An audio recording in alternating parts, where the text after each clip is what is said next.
یہ ملک پاکستان جس کے لیے اتنی قربانیاں دی گئیں، اس کے باوجود لوگ ہمیں یہ کہتے ہوئے نظر آتے ہیں کہ پاکستان نے ہمیں دیا کیا ہے۔ اسی ملک پاکستان کے شہر کراچی میں قائد اعظم محمد علی جناح رحمۃ اللہ تعالی علیہ کے مزار کے باہر پاکستان کا پرچم جلایا گیا اور پاکستان مرد آباد کے نعرے بھی لگے۔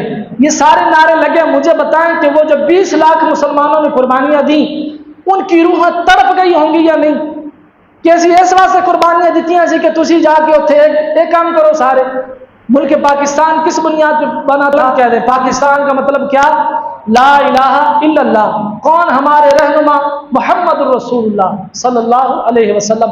اس بنیاد پہ، کلمے کی بنیاد پہ پاکستان بنا تھا، اور یہ سوچ اور فکر تھی کہ جب ملک پاکستان بنے گا تو اس میں اسلامی نظام ہوگا، لیکن بدقسمتی سے ایک لمحے کے لیے بھی یہاں پہ اسلامی نظام نہیں آ سکا ہے۔ تو اتنی قربانیاں دینے کے باوجود، اتنا سب کچھ کرنے کے باوجود، کیا ہم نے آج بھی یہی کچھ کرنا تھا؟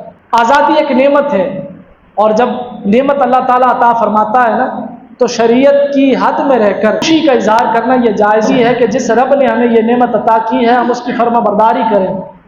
14 اگست جشن آزادی کا دن ہے، لوگ جشن مناتے ہیں۔ اس کا ایک طریقہ یہ بھی تو ہو سکتا ہے کہ نماز فجر جب بندہ پڑھے تو وہاں پر قرآن پاک کی تلاوت کرے، اور پھر بعد میں وہ نوافل کا اہتمام کرے، اور پھر بعد میں تمام مسلمان اجتماعی طور پر وہ شہداء جنہوں نے قربانیاں پیش کی، وہ علماء ہیں، مشائخ ہیں، صوفیاء ہیں، دیگر مسلمان جنہوں نے اپنی جانوں کے نذرانے پیش کیے، ان کی بلندی درجات کے لیے دعا کرے، اور ملک پاکستان کے امن کے لیے، استحکام کے لیے، ترقی کے لیے بندہ دعا کرے۔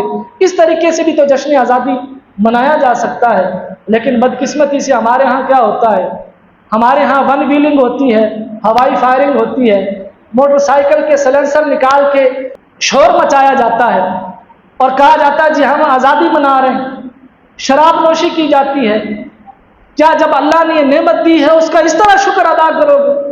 اور آج کل تو ایک عجیب ٹرینڈ چل چکا ہے، مارکیٹ میں باجے آ گئے، چھوٹے کو دیکھو بڑے کو دیکھو، ہر بندہ باجا بجا رہا ہے۔